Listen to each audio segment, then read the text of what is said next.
Ito nga pala yung unang araw, nagigising tayo ng maaga para mangate doon sa taas ng bundok.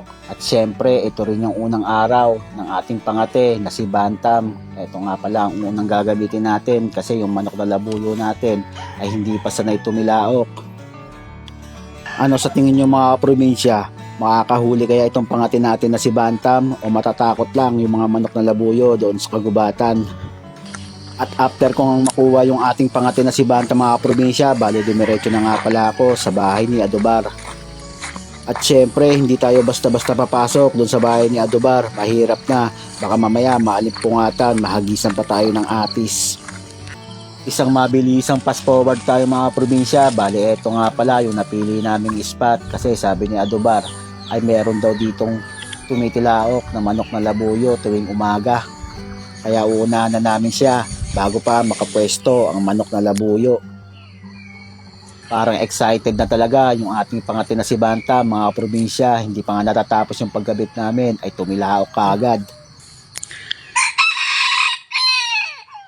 At after nga namin masetup mga probinsya, bali naghanap na nga pala kaming dalawa ni Adobar na maaming pagtataguan. Bali magliliwanag na pala ng mga oras ito mga probinsya dahil 5:30 na ng madaling araw. Bali hindi nga pala kalayuan yung pinagtataguan namin ni Adobar mga probinsya. Mahirap na kasi baka mamaya madali siya ng gumagalang musang. At maya nga kaprobinsya parang aligaga yung ating pangate na si Bantam. Ayun. Parang may lumapit sa kanya, nakakaiba. Parang takot na takot siya eh.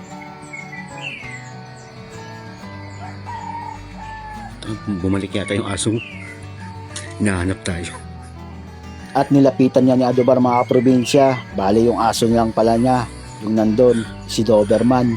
Akala ko musang na, yari tayo dyan. Time check mga kaprobinsya. Alas 5:56. Maliwanag na sa mga oras na to mga probinsya pero wala pa rin tumitilaok na manok na labuyo. Habang tumitilaok no? Time check mga kaprobinsya. 6:20 na ng umaga. So hindi pa rin wala pa rin lumalapit. So tuloy-tuloy pa rin kung maririnig yung mga probinsya. Tuloy-tuloy pa rin yung tilaok ng ating muling pangate. So wala lang talaga lumalapit. So mahaba pa naman yung oras. So baka maya konti makakadali na tayo.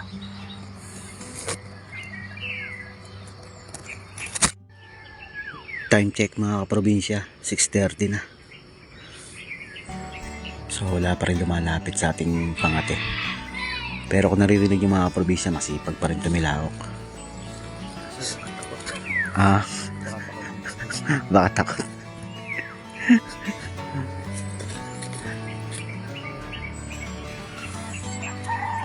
So waiting lang muna tayo.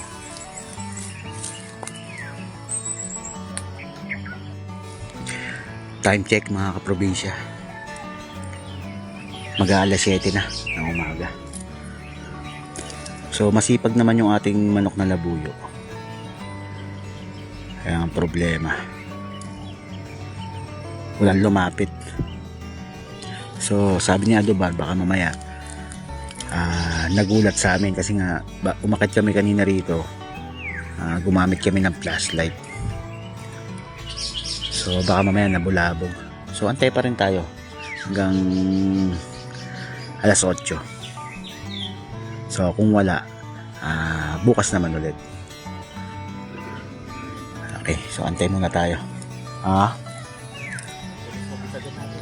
Nandun sa may bitagan natin.